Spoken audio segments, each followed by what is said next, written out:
Indian astrology यानी कि भारतीय ज्योतिष हमारे वेदों का अंग है, यानी कि वेदांग है। लेकिन इंडियन एस्ट्रोलॉजी को वेदांग के साथ साथ मानव जीवन में, यानी कि मानव जीवन या उसकी लाइफ का जो स्ट्रक्चर है, उसकी लाइफ का जो पैटर्न है, आई मीन टू से जीवन पद्धति के रूप में भी उसको जाना जाता है। यानी कि इंडियन एस्ट्रोलॉजी को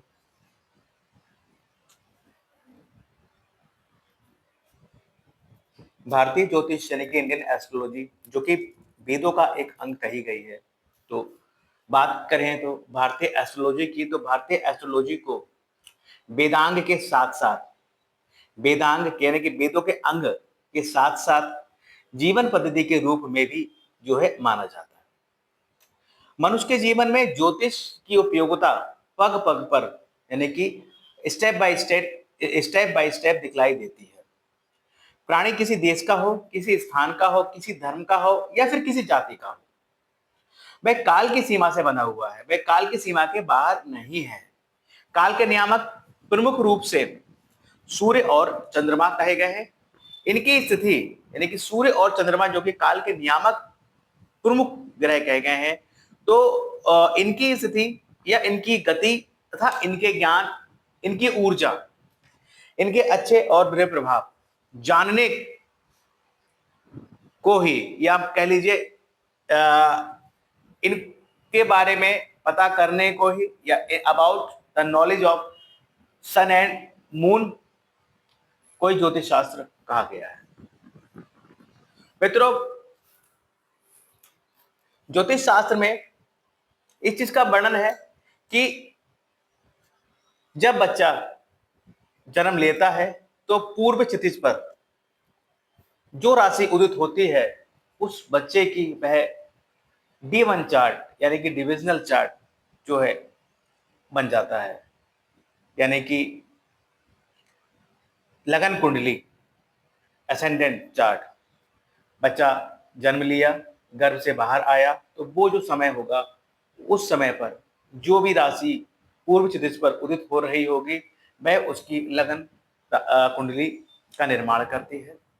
और लगन कुंडली का मतलब ये हुआ कि जो एक आकाश तत्व, जो एक आत्मा है, वो पृथ्वी तत्व में का एक कंजक्शन हो गया, एक मिलन हो गया। यानी कि जो हमारे स्थूल शरीर में आत्मा का प्रवेश होना, जहां हमारे स्थूल शरीर में आत्मा का प्रवेश हुआ और वो गर्भ से बाहर आया, तो वो जो पीरियड है, वो टाइमिंग है, वो जो समय है, वो उसका जन्म समय कहा जाएगा। और उस जन्म समय के हिसाब से ही उसका लगन चार्ट निर्धारित होता है। वैसे तो एस्ट्रोलॉजी में लगन चार्ट के अतिरिक्त उसके और 15 सहायक चार्ट यानी कि 15 सहायक पत्रिका होती हैं। कुल मिला ले तो 16 पत्रिकाओं का जो है निर्माण होता है जब एक बालक धरती पर, पृथ्वी पर जन्म लेता है। अब इनमें विशेष तौर पर कहा जाए तो एक डिविजनल चार्ट और एक D9 चार्ट। तो हाँ मित्रों, आज हम बात करने वाले हैं नवमांश चार्ट की, यानी कि नवमांश पत्रिका की। तो मित्रों नमस्कार, मैं शर्मा सुनील ओम श्री हरि एस्ट्रोनॉट आपका स्वागत करता हूं। मित्रों, ओम श्री हरि एस्ट्रोनॉट के माध्यम से आज हम बात करने वाले हैं अपने इस एपिसोड में नवमांश पत्रिका की। यानी कि एक व्यक्ति जो जन्म लेता है, उसने उसकी जो एक स्थूल शरीर में उसकी आत्मा ने प्रवेश किया, तो जो उसका प्राइमरी फैक्टर है, जो उसका प्राइमरी पीरियड है, वो उससे डिसाइड होता है उसका डिविजनल चार्ट यानी कि D1 चार्ट, लगन। और जो उसका सेकेंडरी पीरियड होता है, यानी कि कह लीजिए फर्स्ट हाफ और सेकेंड हाफ, जो सेकेंड हाफ डिपेंड करता है उसके नवमांश कुंडली पर। हम इसको ऐसे भी समझ सकते हैं कि कोई बच्चा एक अच्छे परिवार में जन्म लिया, एक रिच इन्फ्लुएंस और एक बड़ी उद्योगपति, इंडस्ट्रियलिस्ट होते हैं, उनके परिवार में एक बच्चे का जन्म हुआ। तो ये जो जन्म हुआ, ये इसका जो प्राइमरी मतलब इसका एक लगन चार्ट जब बना तो उस लगन चार्ट में एक राजयोग का निर्माण था, इसलिए उस बच्चे ने एक अच्छे परिवार में, एक रिच फैमिली में, एक बड़े परिवार में जन्म लिया। क्या ये तो उसका फर्स्ट हाफ हो गया, प्रारंभिक चीज हो गई। क्या ये इस जो इसको शोहरत, जो अच्छा परिवार मिला है, जो रिच फैमिली मिली है, क्या ये इसका उपभोग या इसको मेंटेन अपनी पूरी लाइफ कर पाएगा? तो ये डिसाइड आपकी लगन पत्रिका से नहीं होता, क्योंकि लगन पत्रिका में आपके राजयोग का निर्माण है, बना हुआ है, तो ही आप एक अच्छे परिवार में, एक इन्फ्लुएंस फैमिली में, एक बड़े परिवार में, एक रिच फैमिली में आपका जन्म हुआ है। लेकिन अगर वही राज योग आपकी नववांश यानी कि डिविजनल चार्ट 9 D9 में अगर वो राजयोग वहां नहीं बना हुआ है, तो आप विश्वास कीजिएगा, 100% सच बोल रहा हूं कि आप अमीर परिवार में जन्मे तो हैं, लेकिन अपने अपनी लाइफ के सेकंड हाफ में आप उसको मेंटेन नहीं रख पाएंगे, यानी कि आपको उस तरीके की सुविधाएं नहीं मिल पाएंगी और आपको काफी लाइफ में स्ट्रगल करना पड़ सकता है। तो ये होता है नववांश चार्ट का एक मैजिक। शायद हम में से बहुत से लोग ये नहीं जानते हो, स्पेशली हम सब ये जानते हैं कि लगन चार्ट ही मेन है भाई। कुंडली देख लिया, डेट ऑफ बर्थ ले लिया और जो चार्ट फर्स्ट खुला हमारा लगन चार्ट, वो तो सबको डिसाइड हो जाएगा। लेकिन ऐसा नहीं है। लगन जो पत्रिका है वो कह लीजिए शरीर है, और जो नववांश पत्रिका है वो उसकी आत्मा है। कह लीजिए कि हमारी D1 चार्ट लगन पत्रिका की जो इनर स्ट्रेंथ होती है वो नववांश कुंडली में होती है। तो मैं अपने इस वीडियो के माध्यम से यही आपको समझाना चाहूंगा आज कि नववांश कुंडली का कितना महत्व है हमारे जीवन में।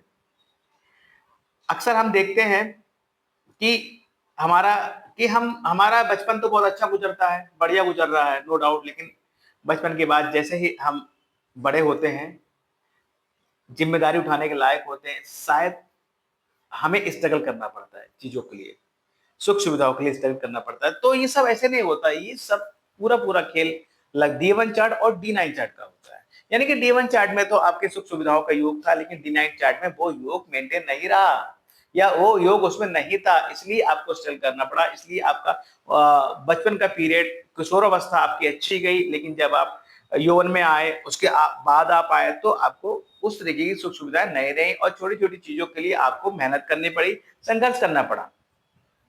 तो बात की जाए अगर नववांश कुंडली की, तो कहते हैं कि व्यक्ति के आंतरिक गुणों, स्वभाव और ये आत्मा को दर्शाते हैं उसके, या फिर कहें स्पेशली D9 कहते ना, एक आपके जीवन साथी और आपके भाग्य भाव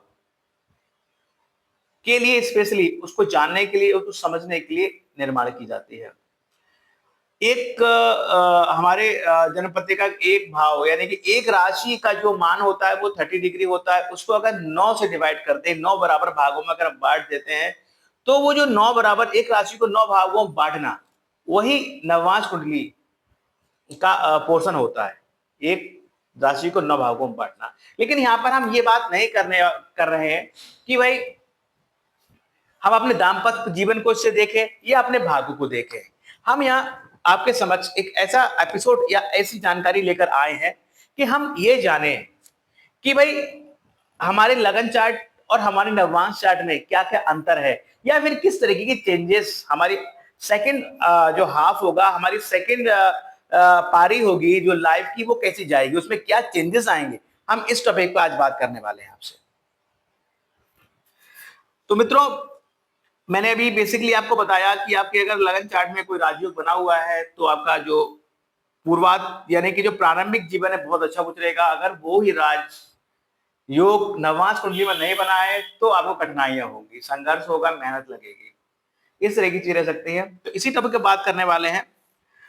मान लेते हैं, देखिए आप सब जानते हैं कि देखिए ये एक वर्ग चार्ट है, ये कुंडली है, इसमें प्रॉपर 12 भाव होते हैं। मैंने सारे 12 भाव नहीं लिखे हैं ताकि आपको कंफ्यूजन ना हो, क्योंकि मैं यहाँ पर आपको ही समझाने, आज हम बात करेंगे सिर्फ लगन की, फर्स्ट हाउस की। लगन मतलब आपके आंतरिक गुण, आपका स्वभाव, आपका नेचर, आप लाइफ में कितनी मेहनत करेंगे, आपके लाइफ में क्या क्या चेंजेस आएंगे, आपके बिहेवियर में क्या बदलाव होगा, या फिर आप पहले किस मार्ग पर जा रहे थे और अपने लाइफ के सेकंड हाफ में किस मार्ग पर जाएंगे। इस तरीके की चीजों को हमें डिफाइन करना है। इसलिए हमने इस जो ये हमने एक चार्ट बनाया है, इसमें हमने 12 अंक नहीं लिखे, हमने सिर्फ एक अंक लिखा है, ताकि हम ये जस्टिफाई कर सके, आपको समझा सके कि जो ये पहला वाला जहां एक लिखा है, ये हमारा जो होता है लगन कहलाता है। नंबर 1 जो भाव होता है, फर्स्ट भाव, ये हमारा लगन कहलाता है। तो अगर हम एग्जाम्पल लें कि अगर हमारे जन्म पत्रिका में जब हम हमारी लगन चार्ट में, डिविजनल चार्ट में फर्स्ट हाउस में 1 नंबर पड़ा हुआ है, तो ये हमारी मेष जो है, मेष राशि हो गई। आई थिंक थोड़ा सा और आपको इसी को समझा देता हूँ थोड़ा सा। शुरू में अगर मैं ऐसा लूंगा, हम ये मान लेते हैं, देखिए हमारा जन्म यानी कि एक बंदा टॉरस असेंडेंट है, यानी कि एक जातक का जन्म हुआ और उसकी लगन, उसकी जो लगन है वो वृषभ लगन है।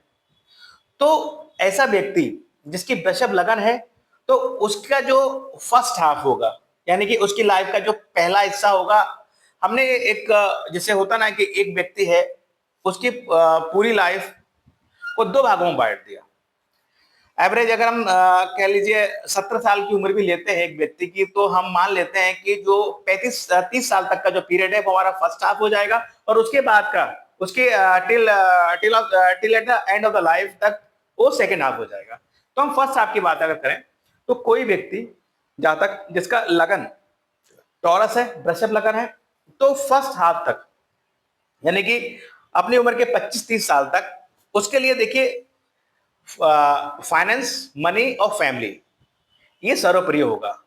यानी कि धन कैसे कमाना है, फैमिली के साथ कैसे रहना है, फैमिली से एक तो उसके माइंड में चारों ओर धन कैसे उत्पन्न करें, धन कैसे कमाएं, ये चलेगा। फैमिली और जो है मतलब फाइनेंस और फैमिली कहा जाए कि मनी और परिवार ही उसके लिए सब कुछ होता है। ठीक है, एक चीज तो ये हो गई। अब हम इसकी लगन या इसके जो है हम नववां चार्ट में अगर जाएं, मान लीजिए जैसे ये D1 चार्ट मैंने बना दिया। अब यहाँ पर एक D9 चार्ट है, मान लो बना हुआ है, तो ये वहां पर ऐसे चार्ट होगा और उसके फर्स्ट हाउस में पड़ी हो 5 नंबर राशि, तो उसका नववांश का जो लगन हो गया वो हो गया आपके लियो असेंडेंट हो गया, यानी कि वो सिंह राशि का उसका जो है लगन हो गया। तो वहां पर कैसे परिवर्तन आएंगे, यानी कि वो व्यक्ति जो टॉरस असेंडेंट था अपने D1 डिविजनल चार्ट में, तो वो अपनी लाइफ के फर्स्ट हाफ तक अपने परिवार और रुपया पैसा यानी कि फाइनेंस को ही अहमियत देता था। उसकी लाइफ में ये 2 ही चीजें थी जो मेन थी, यानी कि वो अपनी फाइनेंशियल सिक्योरिटी के प्रति बहुत चिंतित था, फाइनेंशियल अपनी सिक्योरिटी मेंटेन कर रहा था, अपने परिवार को सुख सुविधा से परिवार जन रहे उसके प्रति बहुत चिंतक था, और उसके लिए सारा मेहनत वो कर रहा था। लेकिन अब देखिए जैसे उसका सेकेंड हाफ आया, मैंने कहा कि उसका नववांश का जो लगन हुआ D9 चार्ट में, उसके फर्स्ट हाउस में 5 नंबर राशि है, यानी कि वो आ गया आपके सिंह राशि का। अब देखिए क्या सिंह राशि क्या है, सिंह राशि एक राजसी राशि है, राजा की राशि है, लॉयन की राशि है, लीडरशिप क्वालिटी होती है जिनमें ओक राशि है, एक पावर की राशि है, एक पावर। तो अब उस बंदे का जो सेकंड हाफ शुरू होगा, मान लीजिए 30 साल के बाद, हम सेकंड हाफ मान लेते हैं, तो 30 साल के बाद उसके जो विचार होंगे उनमें परिवर्तन आएगा। अब वो क्या है, वो राशि गुण की तरफ दौड़ेगा, यानी कि वो पावर, वो कहते हैं ना पावर, मतलब एक पावर जैसा फील, एक पावर होनी चाहिए यार। मतलब ऐसा मजा नहीं आ रहा कि मेरा लोगों पर रोब जमना चाहिए, मतलब मैं सेंटर ऑफ द माइंड होना चाहिए, मतलब लोगों के बीच में सेंटर ऑफ द अट्रैक्शन का पॉइंट मैं होना चाहिए, लोग मुझे पसंद करें, मैं लोगों में पॉपुलर होना चाहता हूं, मैं क्या बोलते हैं, मैं सरकार से जुड़ना चाहता हूं, मैं पॉलिटिक्स में जाना चाहता हूं, मैं पब्लिसिटी चाहता हूं, इस तरीके की चीजें, एक नया चेंजेस आ जाएगा। तो अब जो फैमिली और फाइनेंस था वो उसका सेकेंडरी जो है उद्देश्य रह गया। अब फर्स्ट जो उसका एम हो गया वो ये हो गया कि मुझको जो है राजा की तरह रहना है, मुझमें राजसी गुण आ गए, मैं लोगों के बीच जो है उनके अट्रैक्शन का, उनकी जो है अटेंशन का मैं बंदा बनूं, कारण बनूं, मैं लोगों की मदद करूं, एक राजा की तरह मैं रहूं, मैं जो कहूं वो लोग माने, मैं कहूं ना तो लोग ना माने, मैं कहूं हाँ तो लोग हाँ जाने। इस तरीके का जो एक चेंजेस आपके बिहेवियर में आ जाएगा।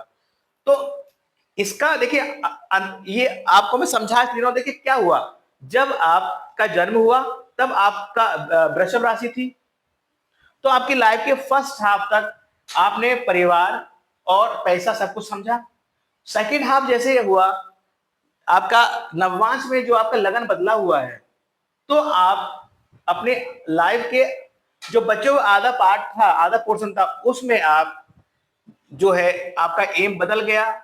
आपका जो फैमिली और फाइनेंस का जो एक मेन मोटो था लाइफ का, वो आपका सेकेंडरी हो गया।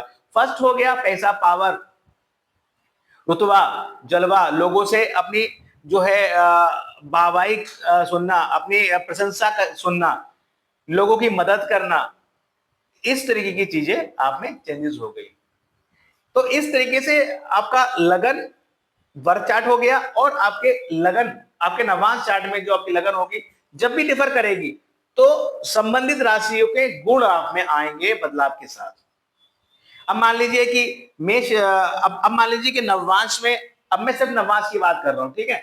नववांश में अगर आपके मेष लगन आ गई, मेष राशि आ गई, तो D1 चार्ट में जो भी राशि रही होगी, तो आपका फर्स्ट जो हाफ होगा लाइफ का, वो उस जो है ग्रह के अकॉर्डिंग रहा। अब जब मेष नववांश में आपके मेष राशि आ गई, तब आप क्या करेंगे, तब आप जो है आप में लगेगा कि यार एक एग्रेशन, यार एग्रेशन, एक्शन, यानी कि काम करना, एग्रेशन करना, लीडरशिप क्वालिटी, लोगों को गाइड करना, या कह लीजिए मंगल के गुण, मंगल के जो मंगल ग्रह है हमारा मार्ग, तो उसके तरीके के गुण आप में आ जाएंगे। या कहते हैं कि आपकी लाइफ का जो सेकंड पोर्शन होगा, सेकंड पार्ट होगा, उसमें आप मंगल की तरह दौड़ भाग करना, एक्शन करना, एग्रेसिव होना, इन सब चीजों की तरफ आप जो है आपका झुकाव रहेगा। ऐसी बात करें, अब जैसे आपके नवमास में आपके 2 नंबर राशि आ गई, टॉरस आ गई, तो आपके लाइफ में चेंजेस क्या होंगे, तो आपकी लाइफ का जो सेकंड पार्ट होगा, जो second half of the life होगा, उसमें परिवार और फाइनेंस आपके लिए मुख्य हो जाएगा। आप हर तरह से फाइनेंशियल सिक्योरिटी चाहेंगे, आप चाहेंगे कि मैं इतना पैसा कमा लूं कि फाइनेंशियली तौर पर मैं जो सिक्योर हो जाऊं, और अपने परिवार की तरफ से भी मैं जो हो निश्चित हो जाऊं, उनको भी सिक्योर कर दूं। इस तरीके की चीजें आएंगी। साथ ही साथ देखिए, जब आदमी फाइनेंशियली बहुत साउंड हो जाता है, फाइनेंशियली बहुत सिक्योर हो जाता है, तो थोड़ा सा आलस उसमें आ जाता है। तो यहाँ पर थोड़ा सा मैं वृषभ राशि की बात कर रहा हूँ, नवमांश के लगन में पड़ी है, तो वहां पर थोड़ा सा आपको आलस भी आएगा, इस तरह की चीजें हो जाएंगे। अब आपके नवमांश में मान लीजिए आपके जो जैमिनी जोड़ी चला जाए, यानी कि मिथुन राशि आ जाए, तब आप क्या करेंगे, तब आप देखिए, एक तो आप अपने कम्युनिकेशन स्किल को सुधारेंगे। कहीं ना कहीं आप ऐसी चीजों जोड़ेंगे जहां पर आपकी कम्युनिकेशन, आपके जो स्किल है कम्युनिकेशन का, उसमें आप सोचेंगे यार मैं इस प्रोफेशन जुड़ूंगा, या ऑनलाइन वर्किंग जुड़ूंगा, या अपना एक यूट्यूब चैनल बनाऊंगा, या मैं XYZ कोई भी ऐसा व्यापार करूंगा जिसमें टीचिंग करूंगा, लेक्चरर बनूंगा, इस तरीके की चीजें, या फिर मतलब जो कम्युनिकेशन के थ्रू होती हैं।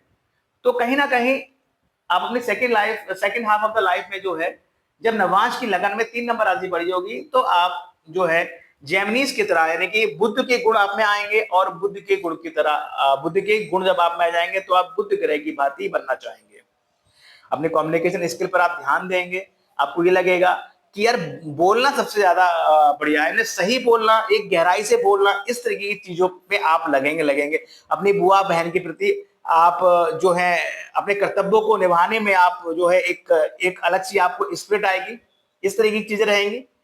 कैलकुलेशन वर्क में मजा आने लगेगा, इस तरह की चीजें आपकी रहेंगी। अब बात करते हैं, अगर नवमास में 4 नंबर राशि आ जाती है, यानी कि कर्क राशि आ जाती है, तो फिर क्या होगा, तो देखिए, तो क्या होगा, आप क्योंकि कर्क राशि वाटर एलिमेंट जोडिक साइन है, तो कहीं ना कहीं आप एक तो आप इमोशनल हो जाएंगे, थोड़े इमोशनल हो जाएंगे, ठीक है। उसके बाद क्योंकि जो ये कर्क राशि है वो माता को रिप्रेजेंट करती है, माँ को रिप्रेजेंट करती है, आपकी माँ हो अथवा ना हो, लेकिन आप अगर माँ है तो आप माता की चीजों को, माता की बातों को पर ध्यान देंगे और उनको अमल करेंगे, या फिर माता के अनुमाता जो कहेंगी वही आप करेंगे। आपको ये ऐसा लगेगा कि जो जो जो हमारी मेरी मदर कह रही है वो बहुत एक्सपीरियंस्ड हैं और वो सही कह रही हैं। जो वो कह रही हैं कि मैं इस रास्ते पे जाऊं तो मुझे इस रास्ते पर जाना चाहिए। साथ ही साथ आप लोगों की भलाई के काम भी करेंगे, क्योंकि माता है, माता क्या है, सबके समान, सबकी भलाई को सोचती है, अपने सारे संतानों की भलाई की सोचती है, इसलिए वो वाला यानी कि मदर नेचर आप में आ जाएगा। तो आप एक कुछ ऐसा काम कर सकते हैं जो कि पूरे जगत का उससे कल्याण हो। जगत का ना हो तो हमारे आसपास जो भी लोग हो या हमारे टच में जो लोग हो उन सबका उससे लाभ हो। साथ ही साथ एक समान सबसे आप अपना आचरण करेंगे, एक समान सबसे आप बोलेंगे, एक समान सबको समझेंगे। इस तरीके का देखो, मदर का नेचर ये तो होता है कि अगर उसकी 4 संतानें हैं तो चारों को एक समान मानती है। वही गुण आप में आ जाएगा कि भाई जितने भी लोग हैं आपके टच में उन सबको आप इक्वल मानेंगे, किसी में भेदभाव नहीं करेंगे।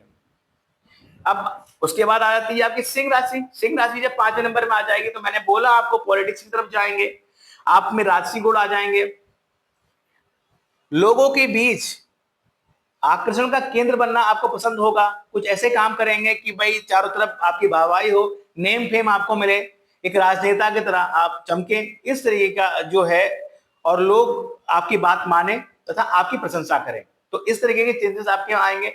अगर आपके नववांश कुंडली में 6 नंबर राशि अगर लगन में आ जाती है तो 6 नंबर की राशि जो होती है वो आपकी वर्गो राशि हो गई।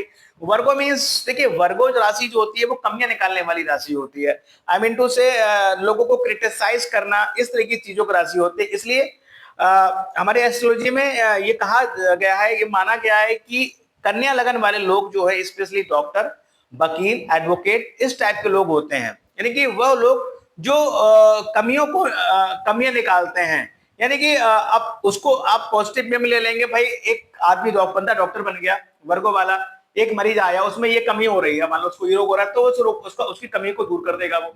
इस तरीके की चीजें रहेंगी। तो कहीं ना कहीं, या फिर इस तरीके का देखो, दो चीजें होंगी यहाँ पर। अगर वर्गो वाले 6 नंबर राशि आपके धनवास लगन में आ गई तो या तो आप लोगों को बहुत क्रिटिसाइज करेंगे, या फिर आप में एक अलग चेंजेस आ जाएगा कि लोगों की भलाई करने का।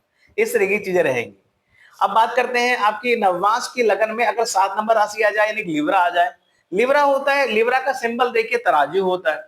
तो ऐसे लोग जो अपने लाइफ के पहले भाग में, यानी कि first half of the life, जो भी आपकी लगन रही होगी उसके हिसाब से आपका नेचर रहा होगा, उसके हिसाब से आपका वर्क रहा होगा। लेकिन नववांश में आपके 7 नंबर राशि आ गई तो आपके लाइफ का जो सेकेंड हाफ है उसमें आप में चेंजेस क्या आएंगे। देखिए, आप एक बैलेंसिंग पर्सन बनेंगे, यानी कि बैलेंस बनाना आपको आ जाएगा कि यार मैं जो हूं, कोई भी अगर प्रकरण आपके सामने आएगा तो आप उसमें बीच का रास्ता निकालेंगे। यानी कि ना मैं इसका बुरा होना चाहूंगा, ना मैं उसका बहुत ज्यादा अच्छा होना चाहूंगा। एक बैलेंस बनाना आपकी लाइफ में आ जाएगा। तो हो सकता है आप अपने गांव में या अपने समाज में एक ऐसे व्यक्ति बन जाए, एक ऐसे प्रतिष्ठित व्यक्ति बन जाए कि लोग आपके पास अपनी समस्या लेकर आए और आप उसको सुलझाएं और एक बीच का रास्ता, एक हल निकालकर उनको दे दे। लाइक सरपंच टाइप, न्यायाधीश टाइप, इस तरीके के लोग आप बन सकते हैं। इसके बाद अब बात आती है, अगर नववांश की लगन में आपके 8 नंबर राशि जाती है, इनके स्कॉर्पियो आ जाती है, वृश्चिक आ जाती है, तब देखिए आप में क्या होगा। आपका जो second half of the life होगा, सेकेंड हाफ जो आपका लाइफ का होगा, उसमें आप में एक सिक्रेसी आ जाएगी।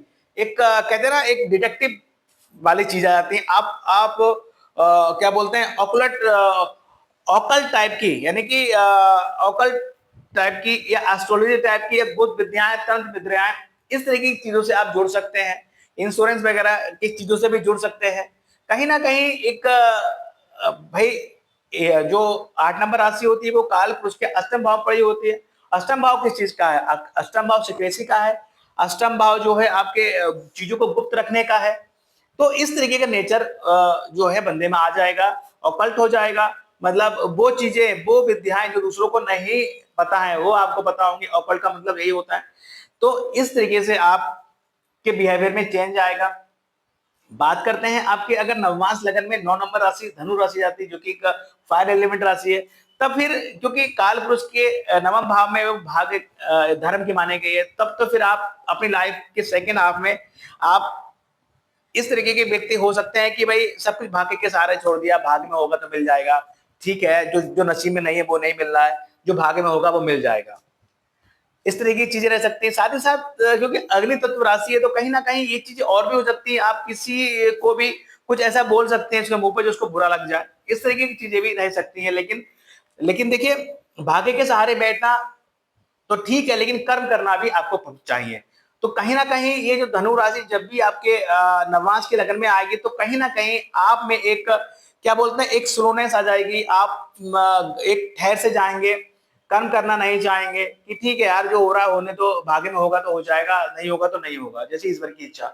तो इस तरीके का नेचर आपका हो सकता है। अगर आपके नववांश लगन में 10 नंबर राशि आ जाए, यानी कि कैप्रिकॉन जोड़िक साइन, यानी कि मकर लगन आ जाए, यानी कि मकर राशि आ जाए। मकर राशि देखिए काल पुरुष के जन्म पत्रिका में आपके कर्म को रिप्रेजेंट करती है। तो ऐसा व्यक्ति चाहे वो अपनी लाइफ के फर्स्ट हाफ में, जो कि उसकी लगन, जो कि D1 चार्ट में जो भी लगन रही होगी उसके हिसाब से रहा होगा, लेकिन जैसे ही उसका सेकंड हाफ स्टार्ट होगा लाइफ का, तो उसमें चेंजेस क्या आएंगे, वो कर्म वो ये चीज समझेगा, उसके दिमाग में ये रहेगा कि यार देखो ऐसे काम नहीं चलेगा, कर्म तो करना पड़ेगा, कुछ ना कुछ काम धंधा करना पड़ेगा तभी काम चल सकता है, मेहनत करनी पड़ेगी, शॉर्टकट से कोई काम नहीं चलेगा, एक सीधे रास्ते से हमें निकलना पड़ेगा, लोगों की मदद करनी पड़ेगी, या फिर अपने से छोटे लोग जिनको हम पहले अहमियत नहीं देते थे अब हम अहमियत देंगे, उनकी हेल्प करनी होगी। इस तरह की नेचर आपका आ जाएगा, आप एक वर्क होली टाइप पर्सन बन जाएंगे जो कि अपने कर्म को प्रधानता देगा।